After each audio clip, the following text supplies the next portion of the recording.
This is ClueCon Weekly, the official FreeSwitch web show produced and broadcasted directly from FreeSwitch. ClueCon Weekly features live updates from the FreeSwitch developers and presentations from various pioneers of communications technology.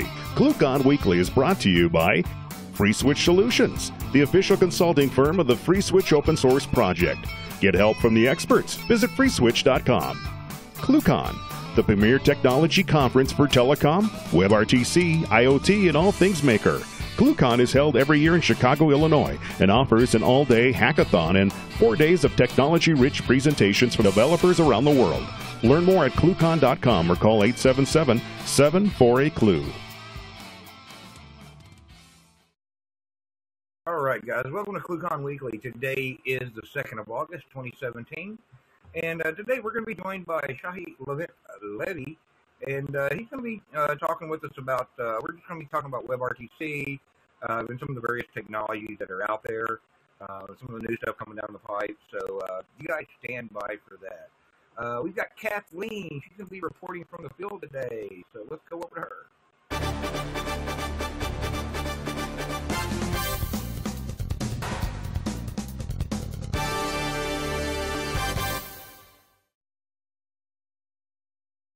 That's not the right one.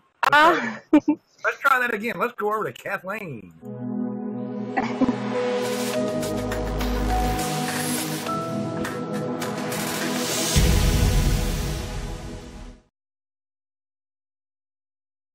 Thanks, Ken.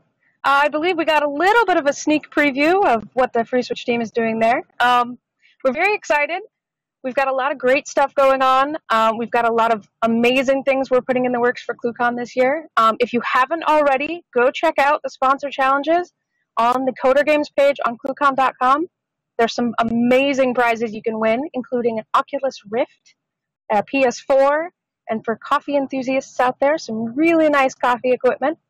And it's not too late to register for ClueCon and the trainings. We have 2 trainings on Friday, one from the OpenSIPs team and one from the FreeSwitch team. We're very excited about both of those. Go to ClueCon.com. You can register for the trainings, and you can register if you haven't already. We are 4 days away. You have time is running out. You have very little time, so get in, get there, get registered, and don't miss out. And I think that's it for me, Ken. All right, cool. Thank you very much, Kathleen. So, also, hey guys, I want to remind everybody, we're going to have some challenges to build hardware at ClueCon this year. I'm going to give everybody a quick preview. We're going to have the Chip Pro. We're going to have a handful of those there for people to play with. If you're not familiar with the Chip Pro, it's kind of like a Raspberry Pi. They're literally mouse this big. So check them out on the web, get a little head start on it. One of the things we're going to be doing is build a better doorbell. Get a head start on it and figure out how you can build a better doorbell with some of our APIs that the sponsors are ClueCon to be there. FreeSwitch, what else you got? So we'll have all the parts for you when you get there. So check it out ahead of time and be prepared. I want to see some real good ones this year. So watch out for that. Again, visit ClueCon.com, like Kathleen says, to get more info on that. This week we're going to be joined by Tsahi. How are you doing today, Tsahi? I'm fine. So you're joining us all the way from Israel today, correct? Yes, it's like late, somewhat. Yeah, so tell everybody a little bit about yourself real quick. I mean, most of us know who you are from the WebRTC world. You want to expand on that a little bit? Well, I started with voice over IP, working at Radvision, dealing with protocol stacks, H223 and SIP, developing their product management, product lead, project management, whatever, and left as the CTO of the business unit. From there, I just rolled through Amdocs and became Logic Me almost by mistake. And since then, I do consulting and analyst work on WebRTC and voice over IP there. And I also opened the company with a couple of partners for testing and monitoring WebRTC-based services called testRTC.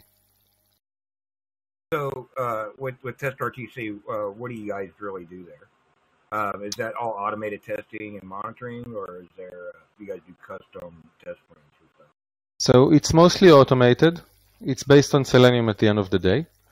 where what we did was build a lot of layers above it and below it. Below, in order to build a large-scale system, so you can just, at the click of the button, ask for 2,000 browsers anywhere in the world to go and work in front of your service. And the second part was added a lot of logic that relates to WebRTC specifically, either by collecting all the relevant and ugly information from the browser that relates to WebRTC, analyzing it and visualizing it to the users. And the other part is actually adding stuff that relate to the fact that this is a communication service. So what do I mean? If you go, for example, to Sauce Labs or Browser Stack, and you try to test something like FreeSwitch or any other WebRTC-based service, you're going to be in a kind of a headache, especially if there are different roles inside the same service. Okay, because now, let's say that this is a scenario when one is a teacher and the other one is a student, and the teacher needs to go first, open the window, get an ad hoc URL, and then the student needs to join, similar to how WebRTC works. So these kinds of things are things that we handle at testRTC by adding commands that run across browsers in the same test. So you can synchronize between browsers, and you can do it based on the rooms themselves. So you can have multiple rooms running in parallel in the same test, for example, for stress testing, and each room has its own kind of group messaging inside the room to be able to pass messages and to wait for synchronization between them. So that's like, what we are doing in broad strokes. Yeah, cool. So you can use that for testing a variety. Since you're using Selenium and just really remote controlling a browser, you can test a wide variety of WebRTC stuff. Yes, we've got different types of customers doing different things, running on top of totally different technologies. Whatever under their hood, we don't really care. That's super cool stuff there. So I know me and you've been on with us before, and we've talked about a bunch of different WebRTC stuff. So have you had a chance yet to check out the Apple's WebRTC stuff that they're doing for Safari 11 and iOS 11? So that's something that is hard for me. I joked earlier when we've been here, I don't think that you've been in that part of the call.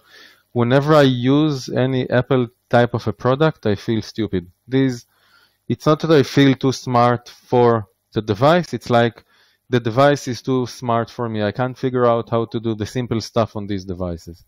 I never could. It's the only reason I told my wife that if she wants me to support her phone, she needs to move to an Android device in her next one.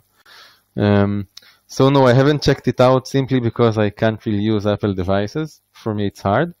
I did talk to others that are doing that and played with that and looked at all the relevant places of what people are saying and what the experience is from using it. All right, cool. So in the near term, then, with things like Apple and, coming on board, and obviously we've got Edge support now, along with, Firefox and Chrome. So that's going to be all four major browsers. And then, with WebKit, via Safari, that's going to, give everybody else WebRTC support that doesn't have it, natively now. So how do you think that's going to affect, going forward, how that's going to affect the WebRTC ecosystem? I don't think it matters, okay, to tell you the truth. I think it matters in one specific area, and that would be the large and slow enterprises. It is reducing another excuse for not using WebRTC and not moving towards that. Up until now, it was easy, Apple and Microsoft don't support it. Now, saying that, it is still easy because now the saying will be, well, Internet Explorer doesn't support that, and we don't allow anything else to come into our network but Internet Explorer. But other than that, so yes, we're happy. We've got Safari. So what?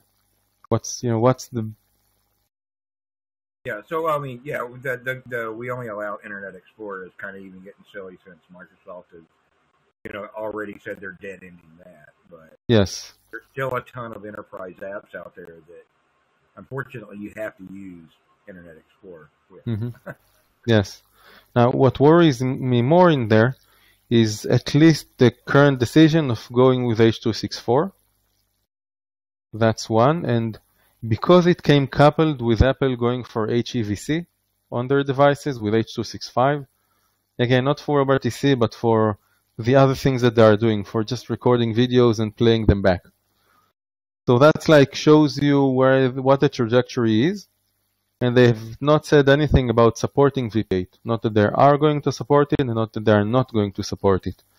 But coupled with all the other things, gives me pause to what's going to happen. Right. Well, I mean, even Chrome is starting to support H.264 a lot better, and who knows what Google is going to do in that arena. But I think there's a problem here because a day before the announcement from Apple, my suggestion for almost any company out there would have been VP8, without a doubt. Now, it's not that easy to say that, but once you start saying H.264, then there are two questions. What would come next? So what's like, the transition path, migration path in the future, where is it headed? And the second question is, okay, now I need to do it on mobile devices. What am I going to do about royalty payments for the software codec? Because you can run H.264 encoder on hardware on the iPhone. You can do it on some devices on Android, but not on all of them. That's one. And then I'll ask you this, Ken. With FreeSwitch, you're using an MCU, right? So you're mixing for this specific session. You're taking all the videos for everyone. You're decoding it, then doing some outlaying that you want, and then you mix it and encode it. Right. Now, if you are going to encode it with H.264, then someone needs to pay royalties at some point in time. Yes. Now, the way we do our encoding, though, we reduce the number of H.264 streams that we're actually encoding because we built some efficiencies in there. So if we have two people watching the same, resolution H.264, we're only encoding that once. Yes, but now we're penny pinching at if you need to pay, how much do you need to pay, when do you need to start to pay?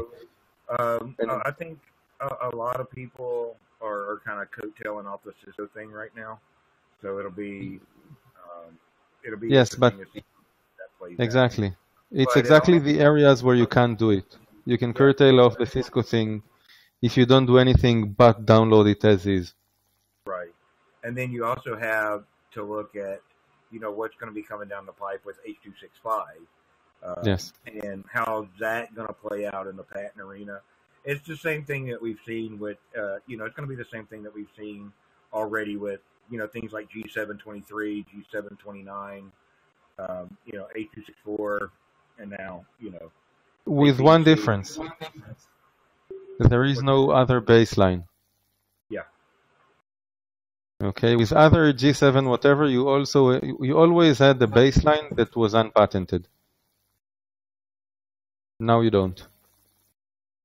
So this is something, to think about. Where is that headed? Where does that leave us as an industry? Right. I hope it changes. I mean, you can never know what exactly Apple are thinking, deciding, or going to do. Right. Well, I mean, the whole patent arena thing is a minefield to even play with. So. Yes. I mean, you just saw Apple just had to, Apple just had to give up, what was it? Apple to Nokia. No, it was to a university. Yes, there was that. And then there was another. Then there's the Nokia, Apple stuff that's going back and forth because of, oh no, we've got rounded edges on our telephone. Yes. Stuff that's kind of obvious. So, it's like, what do you do there? But, the codec thing will be really interesting because, I mean, even if you look at like, H.264 versus, say, VP8, this is what this is. This is a Raspberry Pi. These things have H.264 hardware built into them, yes. Mainly for decoding, but it'll still do the encoding. And, the same thing with the little RPi zeros. So, and of course, it's the same green as my background. So, sorry. With these things, we can still do minimal H.264 encoding and decoding fairly efficiently. So, on the Android, are they using similar chips, that have it in there, or are they, actually stripping it out? And the question is then whether for the phones that actually have it in hardware, where it's just not exposed via Android, are we going to see Google start allowing that to be exposed more? And I it's think not Google. A lot of it's the phone manufacturers, though. It's the problem with the phones. It's that you've got at least 3 players in the food chain. The cheapest vendor, be it Qualcomm, Broadcom, or whoever else is building that specific chip, and he's the one that is supposed to do the device drivers for all of these things and connect them to Android. Then there's the OEM, the one that is building the phone, or the ODM, and then there's the OEM who slaps his own, logo on top of that phone, and each one of them adds boatloads of shit into the device. And some of it can just go and kill the hardware integration for the encoder in the APIs. And then you're stuck with the phone that, yes, it's got the hardware encoder, but you can't access it. Yeah, so there's a lot of fingers to point there. Yes. And, and I know you mentioned that you don't really care for Apple. That's the upside of the iOS, is they tightly control that whole market. Yes. And which is, traditional Apple way of doing things, even back in their computers. But then you end up with the market fragmentation with Android devices, like you saw, like we saw over the past, 10 years ago or better, before market consolidation in the PC market. So you get a lot of different stuff. So I can see how having to deal with drivers and that kind of stuff can be fun, because we've all experienced that using Windows. Yes, what I meant was slightly different. If you look at WebRTC as a market and saying, how is this going to change the market? Is this going to grow adoption, or are we going to see things grow exponentially? Well, no, we're going to see the same linear growth. The largest players are already there with WebRTC, be it Facebook or Google itself, or Microsoft that are doing things with it, or Cisco, throw a name of a large vendor. If they are not doing something with WebRTC, the question is why. The answer will not be Apple at that point in time. Okay, so it's like, yes, we need it. It grows adoption. It reduces friction. It makes developers happier. But will it change anything for WebRTC as a market? Probably not. Right. Okay, well, that's... You think it'll change how some demand for WebRTC, what's the term I want to use here? Ready developers in the iOS market? Because if you look at something like Facebook, for instance, Facebook Messenger, even on an iPhone, is already WebRTC. They're just not using the stuff built into iOS for it. They had to bake their own WebRTC stack into the app. So Apple's probably going to force everybody, at some point, to use the built-in one just to reduce software footprint on the phone. So do you think with that, we're going to see some adjustments in the market space for people having to learn, how that API works, using that API, and updating apps that are already out there with WebRTC? I don't think that they will do that. I think that WebRTC will remain on iOS in the same... There will be 3 ways to use WebRTC on iOS, the same as there are 3 ways to use it on Android. The first one would be to take WebRTC, port it to the iOS device, and put it inside a native app. That's how you also do it on Android in many cases today, even though there are other ways to do that. The other alternative is say, I'm not going to build an app. If you go to a website, that's how you're going to consume my service. So that's like you rely on the fact that you are inside Safari. And the third alternative is to say, well, I'm going to use the WebView. WebView allows you to write HTML5 code, but end up embedding it into a native application. Okay.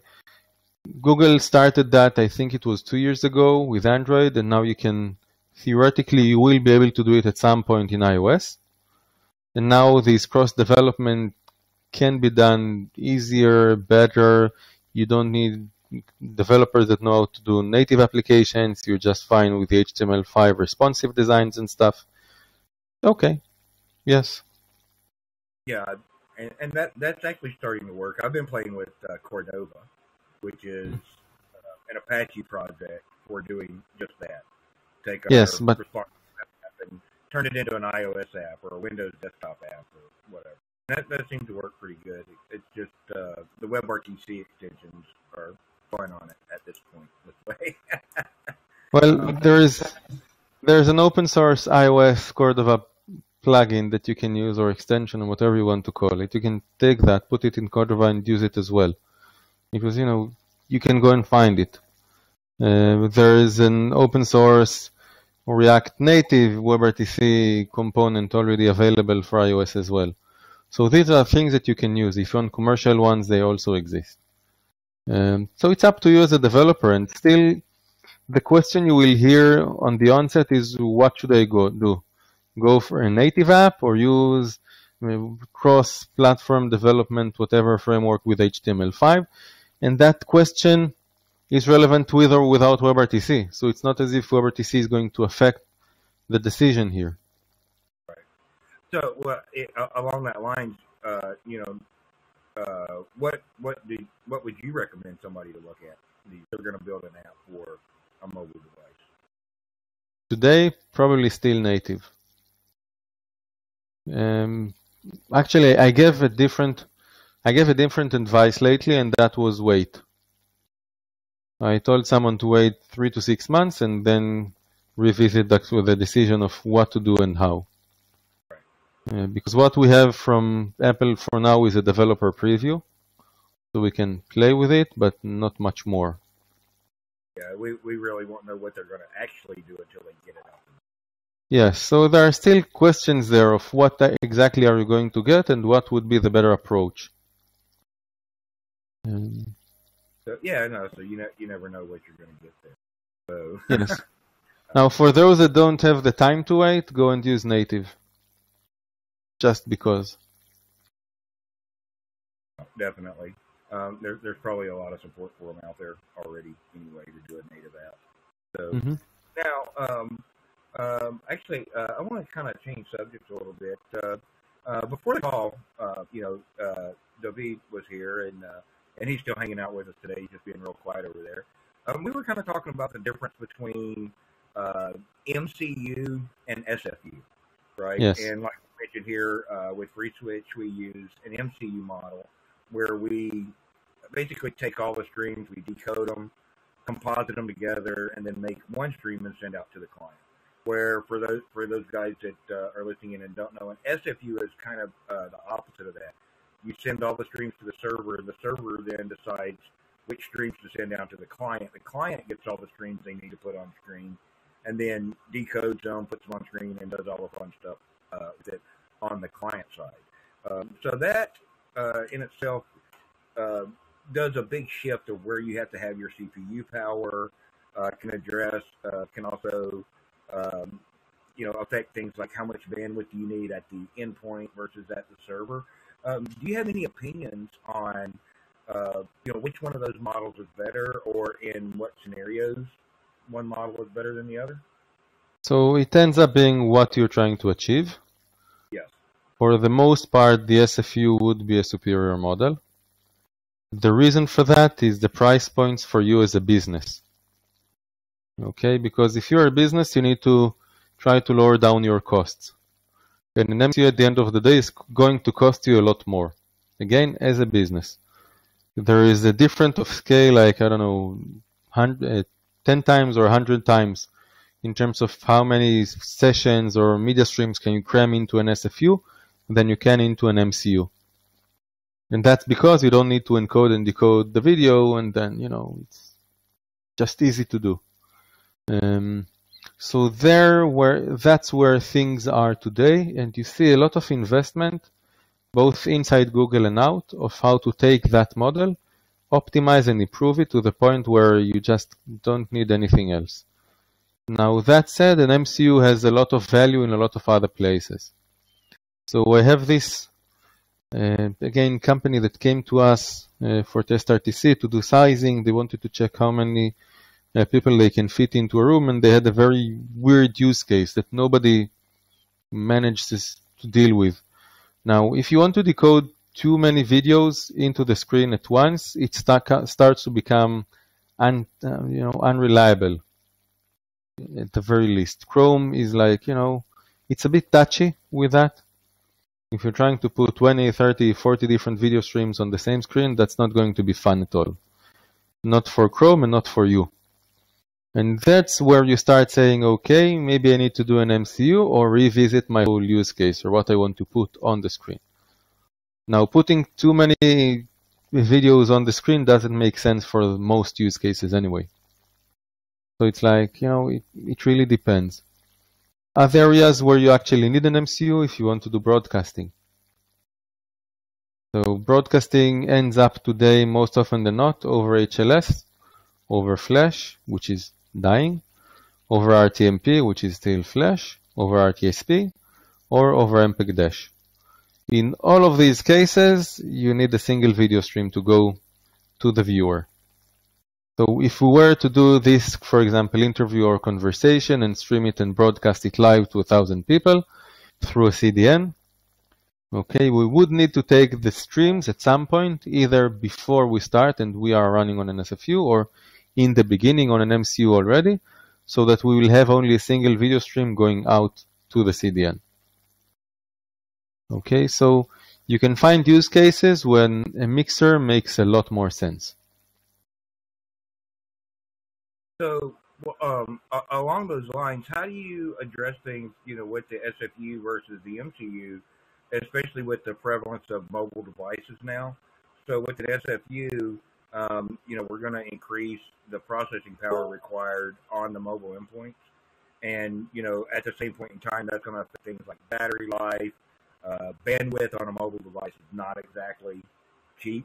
So now we're getting 10 streams using 10 times the bandwidth versus one stream, and having to, and that affects a lot of things other than just at, the data center where, yes, you will pay more for CPU power for an MCU. So two things. First of all, let's say that we're doing a conversation of 10 different people.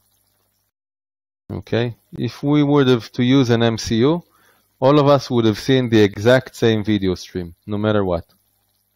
We might not want the same video stream.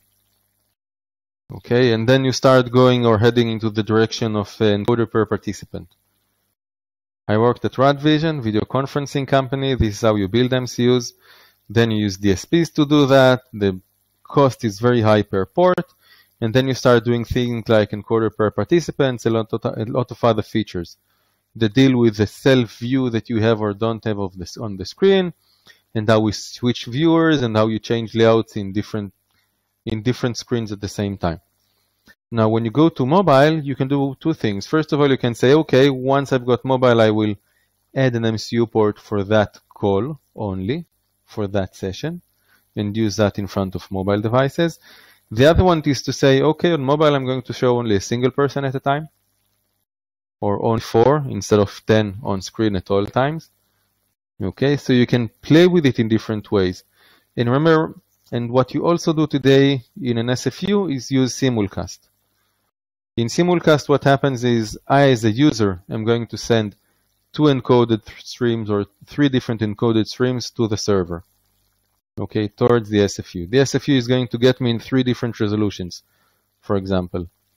And now the SFU has the liberty to decide who gets what, depending on the layout on the screen and the type of a device that you have. So if you've got a smartphone, I'm going to send very low bitrate to that with smaller screen sizes, smaller resolutions. And the user isn't going to care. Yes, his device can go to 4K, but who sees that on the screen anyway? So VGA would be enough, for example. So in a way, I would argue that done right, you can even lower the complexity of doing things on mobile. But again, it means that you increase. It's like you have two alternatives. Okay, with an MCU, you say, well, I'm going to use brute force, and that's a problem that I need to solve. How do I do brute force very well? Okay, and with an MCU in SFU, the complexity is going to be heuristics and the logic that you're going to put in place in order to make sure that everyone gets let's say, the best possible experience. So there will be a lot more smarts that is needed inside an SFU box, or different type of smarts. I would say a different type of smarts, because there's a lot built into. I know. Already. So because you have to do things like, for instance, one of the things that we do is we tell devices, okay, we don't need a 1080p stream for you, so back off on the bit rate and that kind of stuff. So that saves battery, that saves power, that saves bandwidth on devices, and not everybody is looking at a mobile device as an iPhone 7 or a 7 Plus. They may be looking at a tablet or a phablet. Yes. Somewhere in between. So we're somewhere in a 10, in a 13 to 5-inch screen, somewhere in there. Not necessarily on a laptop. Although, I mean, it's getting more and more prevalent with with fixed wireless and even tethering on the phone today to use that on your laptop. But it's also what happens when you're out and about. You don't have your laptop charger, and I've seen this on my laptop. Be on Google Hangouts, which is an SFU model, and it's like, yeah, I got to move this laptop. My laptop's on fire because the fans are running hot. The battery, I can see the battery meter going down on that. So it's definitely a balancing act there. And, yes. And yes, on the and you did hit it, with doing the broadcast mechanism. I agree with you 100% because we actually do that with FreeSwitch today. We broadcast this out to things that we've tested are YouTube, Facebook, Twitch, all those services. And luckily, they all use RTMP for input right now. Yes. So, so that makes it really just changing the URL for where we're going to send that to. So we do get those kind of capabilities, and it's a little bit different. We talked with different people that make SFUs on how we can work together to give them more of that broadcast capability, where they want to keep doing the SFU, and it's like you said, it's completely different use cases. There's a lot of use cases where one makes sense and the other doesn't make sense. Yes. Yeah, no, cool. So, so we've talked about several things today, and I know it's getting late over there on your side of the pond. Is there anything else you want to talk about today or get out there today? Can I promote my stuff? Yes, promote your stuff. Okay. So 3 things. Besides testRTC, come and check it out, do testing and stuff. There's the WebRTC developer tools landscape on my website, blog Geek Me. You can go there, find it somewhere in one of the last blog posts. It's just a map of all the vendors that provide tools to this market. FreeSwitch is, of course, there. Then there's the courses that I do around WebRTC for developers. I'm going to launch 2 additional courses probably in September. One for people that aren't developers, and the other will be a shorter, smaller course on WebRTC. So if you need training around WebRTC, just check it out on my site as well. And then there's Cranky Geek coming up. That's the event that we're doing, me and Corinne Kresge and Chris Cranky and Chad Hart along with Google. It's going to take place in San Francisco, 27 October. All about WebRTC for developers, and we're adding this time things around artificial intelligence and, just adjacencies to pure WebRTC stuff. So it should be fun. Yeah, so send us those URLs over. We'll put those in the show notes so everybody can get those. And once we post this live, once we post this up to YouTube, so they'll be able to on the FreeSwitch channel. So yeah, definitely. Anything else, Tsahi? Or we've got a few people still hanging out. Anybody have questions to get us in here before we go for the day? All right. So everybody's being quiet on us today. So hey guys, thanks for coming in. That's super cool stuff. Oh yeah, hey Michael. So thanks, Tsahi, for coming in and joining us today. It's always good to have you on here because we can talk about all kinds of fun stuff for hours and hours on end. But I know it's late in Israel right now, so we'll let you get back on. For everybody else, don't forget ClueCon kicks off on Monday morning. That will be on the 7th. So if you're going to ClueCon, you haven't got your tickets yet, go over to ClueCon.com. It's not too late. You can also, for you guys that are coming, check out the Coder Games page. We're going to have code fights. We're going to be building all kinds of fun stuff. We're going to have a few 3D printers there for you guys to play with also, so we can hack both some hardware and some software and see what we can come up with on some of these things. We have a ton of prizes this year from different vendors, everything from phones, and I think for the attendee raffle, we've got the new MacBook Air, and we also have a 3D printer to give away this year. So you got to be there to win them and get involved in those games. And also, you guys seen it at several other places. Mr. James Bodie from the UK will be back with dangerous demos this year. So go check out the information on that on the ClueCon website too. Get your submission in now, so you can get in a contest there. It'll be real fun. So anyway, next week we're all going to be at ClueCon, so we're going to be taking a week off from ClueCon Weekly. So we'll see you guys then when we come back. You guys have fun.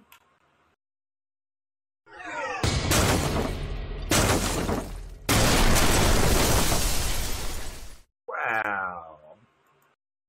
That one didn't work. That's it. We're done. Yep. You've been watching ClueCon Weekly. Tune in every Wednesday at 1 p.m. Eastern Time, or visit us online. Please follow the FreeSwitch team on Twitter and Facebook by visiting our site at freeswitch.org.